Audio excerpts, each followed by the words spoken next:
سورج طلوع ہوا تو رومی سنتریوں نے اپنے سالاروں کو اطلاع دی کہ مسلمان جنگی ترتیب میں تیار ہو گئے ہیں۔ رومیوں کے اجتماع میں ہڑبونگ مچ گئی۔ ان کا خدشہ بجا تھا کہ مسلمان حملہ کر دیں گے۔ رومی سالاروں نے بڑی تیزی سے اپنے لشکر کو تیار کیا اور مسلمانوں کے سامنے کھڑا کر دیا۔ دونوں فوجوں کے درمیان فاصلہ تقریباً 4 فرلانگ تھا۔ خالد رضی اللہ عنہ نے اپنے محاذ کو کم و بیش 5 میل لمبا کر دیا تھا۔ رومی اپنے لشکر کو اس سے زیادہ پھیلا سکتے تھے، لیکن انہوں نے اپنے محاذ کی لمبائی تقریباً اتنی ہی رکھی تھی جتنی خالد رضی اللہ عنہ نے رکھی تھی۔ اس سے خالد رضی اللہ عنہ کا یہ مسئلہ تو حل ہو گیا کہ رومی مسلمانوں کے پہلوؤں کے لیے خطرہ نہ بن سکے، لیکن رومی لشکر کی گہرائی زیادہ بلکہ بہت زیادہ تھی۔ دستوں کے پیچھے دستے اور ان کے پیچھے دستے تھے۔ مسلمانوں کے لیے ان کی صفیں توڑنا تقریباً ناممکن تھا۔ مورخ لکھتے ہیں کہ رومیوں کا لشکر جب اس ترتیب میں آیا تو دیکھنے والے پر ہیبت طاری کرتا تھا۔ بہت سی سلیبیں جن میں کچھ بڑی اور کچھ ذرا چھوٹی تھیں اس لشکر میں سے اوپر کو ابھری ہوئی تھیں اور کئی رنگوں کے جھنڈے اوپر کو اٹھے ہوئے لہرا رہے تھے۔ اس کے مقابلے میں مسلمانوں کی فوج نہایت معمولی اور بے راب سی لگتی تھی۔ رومیوں کا سالار رودان اور سالار کبکلار اپنے لشکر کے کلب کے سامنے گھوڑوں پر سوار کھڑے تھے۔ ان کے ساتھ ان کے محافظوں کا ایک دستہ تھا جو لباس وغیرہ سے بڑی شان والے لگتے تھے۔ رومیوں کی تعداد اور ان کے ظاہری جاہ و جلال کو دیکھ کر خالد رضی اللہ عنہ نے محسوس کیا ہوگا کہ ان کے مجاہدین پر رومیوں کا ایسا اثر ہو سکتا ہے کہ ان کا جذبہ ذرا کمزور ہو جائے۔ شاید اس لیے خالد رضی اللہ عنہ نے اپنے گھوڑے کو ایڑ لگائی اور گھوڑے کا رخ اپنی فوج کے ایک سرے کی طرف کر دیا۔ یہ پہلا موقع تھا کہ انہوں نے اپنا محاذ اتنا زیادہ پھیلایا تھا کہ انہوں نے گھوڑا ایک پہلو کے دستے کے سامنے جا روکا۔ یاد رکھنا کہ تم اس اللہ کے نام پر لڑنے آئے ہو جس نے تمہیں زندگی عطا کی ہے۔ خالد رضی اللہ عنہ نے ایک ہاتھ اور اس کے ہاتھ کی شہادت کی انگلی آسمان کی طرف کر کے انتہائی بلند آواز میں کہا، اللہ کسی اور طریقے سے بھی اپنی دی ہوئی زندگی تم سے واپس لے سکتا ہے۔ اللہ نے تمہارے ساتھ ایک رشتہ قائم کر رکھا ہے۔ کیا یہ اچھا نہیں کہ تم اللہ کی خاطر اپنی جانیں قربان کر دو؟ اللہ اس کا اجر دے گا۔ ایسا پہلے بھی ہو چکا ہے۔ تم تھوڑے تھے اور تمہارا مقابلہ اس دشمن سے ہوا جو تم سے 2 گنا اور 3 گنا تھا، اور اتنا طاقتور دشمن تمہاری ضرب سے اس طرح بھاگا جس طرح بکری شیر کو اور بھیڑ بھیڑیے کو دیکھ کر بھاگتی ہے۔ رومیوں کی ظاہری شان و شوکت کو نہ دیکھو، شان و شوکت ایمان والوں کی ہوتی ہے۔ جاہ و جلال ان کا ہے جن کے ساتھ اللہ ہے۔ اللہ تمہارے ساتھ ہے۔ آج اپنے اللہ پر اور اللہ کے رسول صلی اللہ علیہ وآلہ وسلم پر ثابت کر دو کہ تم باطل کے پہاڑوں کو ریزہ ریزہ کرنے والے ہو۔ یہ تو جذباتی باتیں تھیں جو خالد رضی اللہ عنہ نے کی، اور ان کا اثر وہی ہوا جو ہونا چاہیے تھا۔ خالد رضی اللہ عنہ نے ان باتوں کے علاوہ کچھ ہدایات دی۔ مورخوں نے ان کے صحیح الفاظ لکھے ہیں، جب آگے بڑھ کر حملہ کرو تو مل کر دشمن پر دباؤ ڈالو، جیسے ایک دیوار بڑھ رہی ہو۔ جب تیر چلاؤ تو سب کے تیر اکٹھے کمانوں سے نکلیں اور دشمن پر بوچھاڑ کی طرح گریں۔ دشمن کو اپنے ساتھ بہا لے جاؤ۔ خالد رضی اللہ عنہ تمام دستوں کے سامنے رکے اور یہی الفاظ کہے۔ اس کے بعد وہ عقب میں عورتوں کے پاس چلے گئے۔ دعا کرتی رہنا اپنے خامدوں کے لیے، اپنے بھائیوں اور اپنے باپوں کے لیے۔ خالد رضی اللہ عنہ نے عورتوں سے کہا، تم دیکھ رہی ہو کہ دشمن کی تعداد کتنی زیادہ ہے اور ہم کتنے تھوڑے ہیں۔ ایسا ہو سکتا ہے کہ دشمن ہماری صفوں کو توڑ کے پیچھے آ جائے۔ خدا کی قسم مجھے پوری امید ہے کہ اپنی عزت اور اپنی جانیں بچانے کے لیے تم مردوں کی طرح لڑو گی۔ ہم انہیں تم تک پہنچنے نہیں دیں گے، لیکن وہ سب کچھ ہو سکتا ہے جو ہم نہیں چاہتے کہ ہو جائے۔ ولید کے بیٹے، ایک عورت نے کہا، کیا وجہ ہے کہ ہمیں آگے جا کر لڑنے کی اجازت نہیں؟ مرد زندہ ہو تو عورت کیوں لڑے؟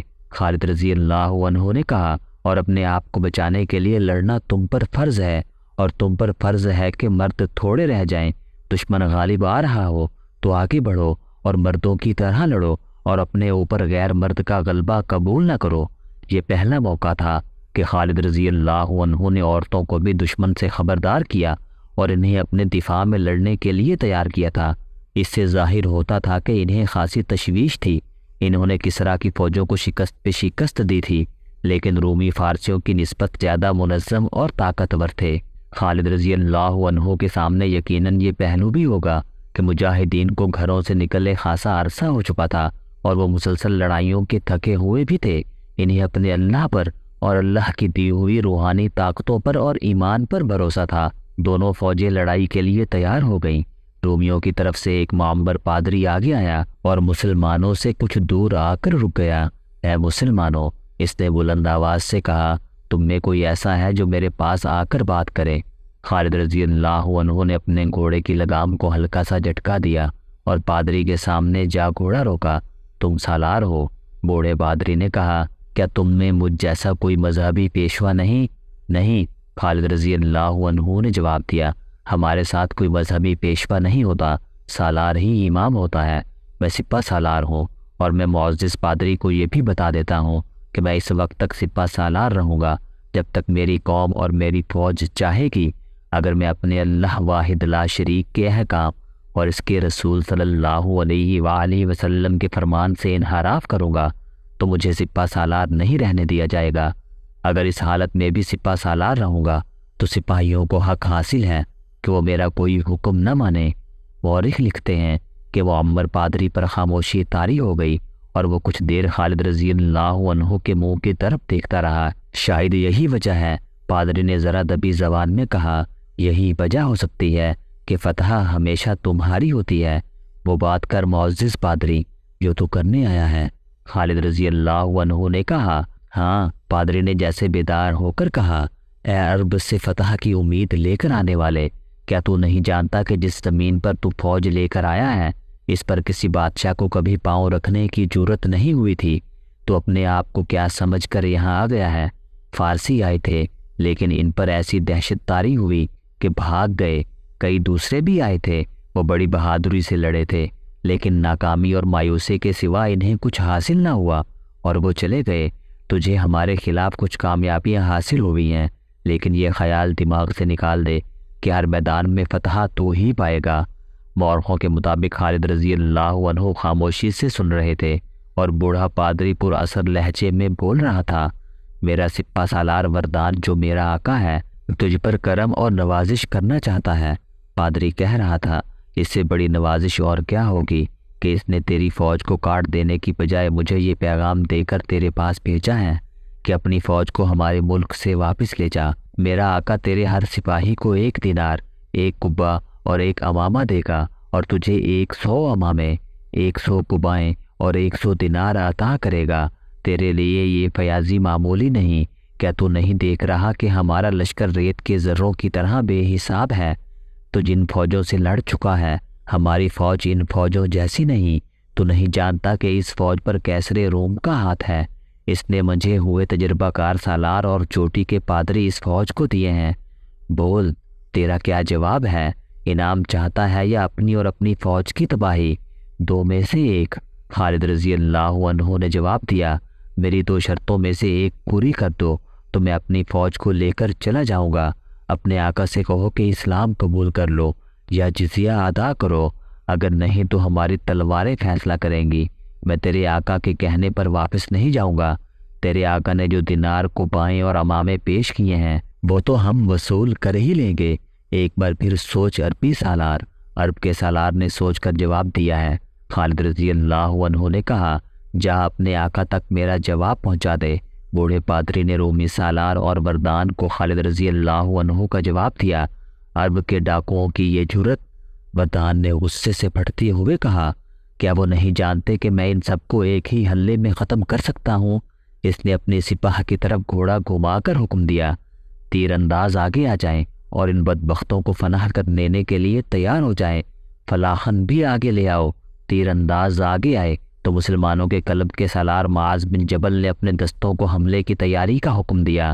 ٹھہر جا ابن جبل، خالد رضی اللہ عنہ نے کہا، جب تک میں نہ کہوں حملہ نہ کرنا۔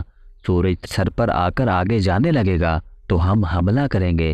ابن ولید، معاذ بن جبل رضی اللہ عنہ نے کہا، کیا تو نہیں دیکھ رہا کہ ان کی کمانیں ہم سے اچھی اور بڑی ہیں جو بہت دور تک تیر پھینک سکتی ہیں؟ وہ ہمارے تیر اندازوں کی زد سے دور ہیں۔ میں ان تیر اندازوں پر حملہ کر کے انہیں بیکار کرنا چاہتا ہوں۔ ان کے فلاخن دیکھو، یہ پتھر برسائیں گے۔ رومی ترتیب میں کھڑے ہیں۔ خالد رضی اللہ عنہ نے کہا، ہم نے حملے میں پہل کی تو تو ہمیں پسپا ہونا پڑے گا۔ ان کی ترتیب ذرا اکھڑنے دو، ان کا کوئی نہ کوئی کمزور پہلو ہمارے سامنے آ جائے گا۔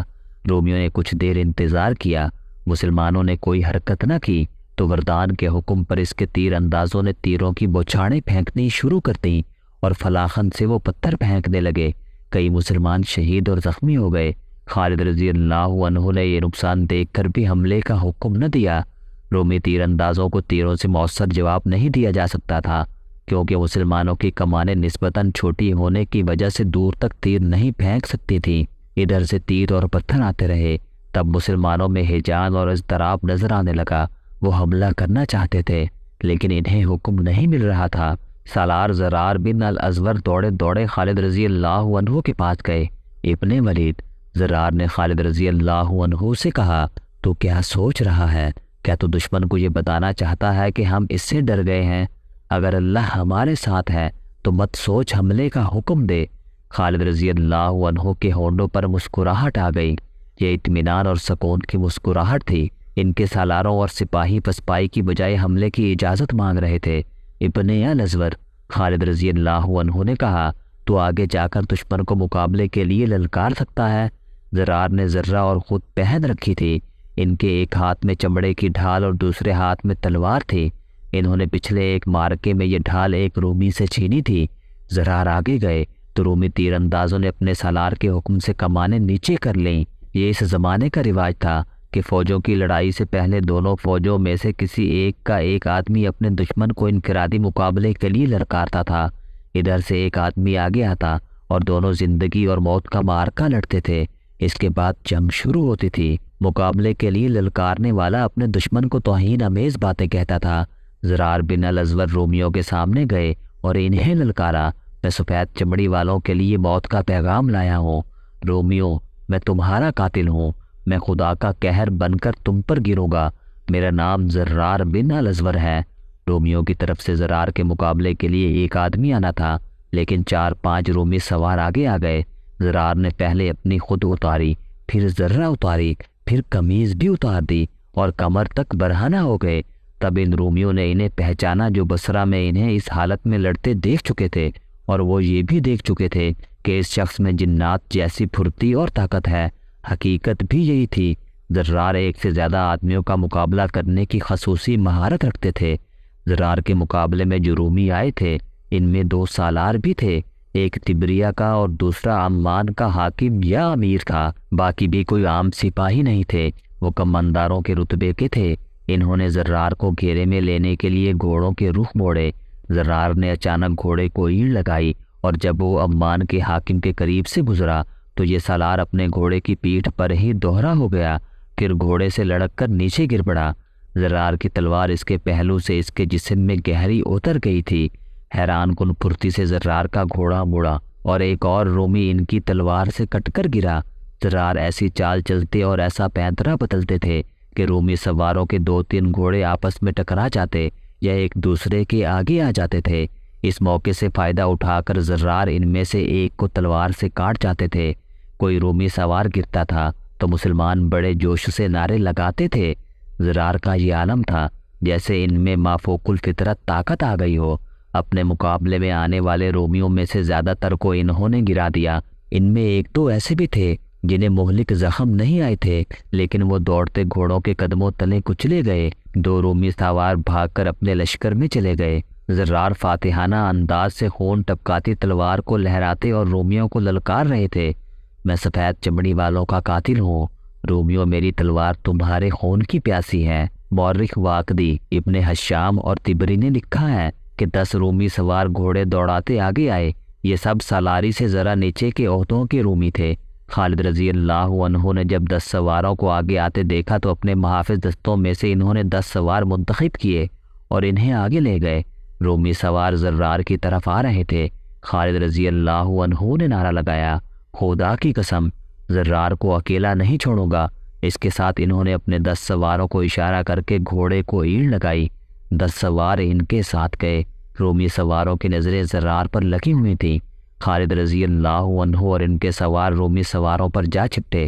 زرار کی تلوار بھی حرکت میں آ گئی۔ رومیوں نے مقابلہ کرنے کی کوشش کی، لیکن خالد رضی اللہ عنہ اور ان کے سواروں کی تیزی اور تندی نے رومیوں کی ایک نہ چلنے دی اور سب کٹ گئے۔ رومی سالاروں نے اسے اپنی بے عزتی سمجھا اور مزید آدمیوں کو انفرادی مقابلے کے لیے آگے بھیجنے لگے۔ زرار نے ان میں سے 2-3 کو ہلاک کر دیا۔ مقابلے کے لیے آگے آنے والے ہر رومی کے ساتھ زرار ہی مقابلہ کرنا چاہتے تھے، لیکن خالد رضی اللہ عنہ نے انہیں پیچھے بلا لیا اور دوسرے مجاہدین، تاریخوں میں ان کے نام نہیں، کو باری باری آگے بھیجا۔ ہر مقابلے میں مجاہدین فاتح رہے۔ دونوں فوجوں کے درمیان بہت سے رومیوں کی لاشیں پڑی تھیں۔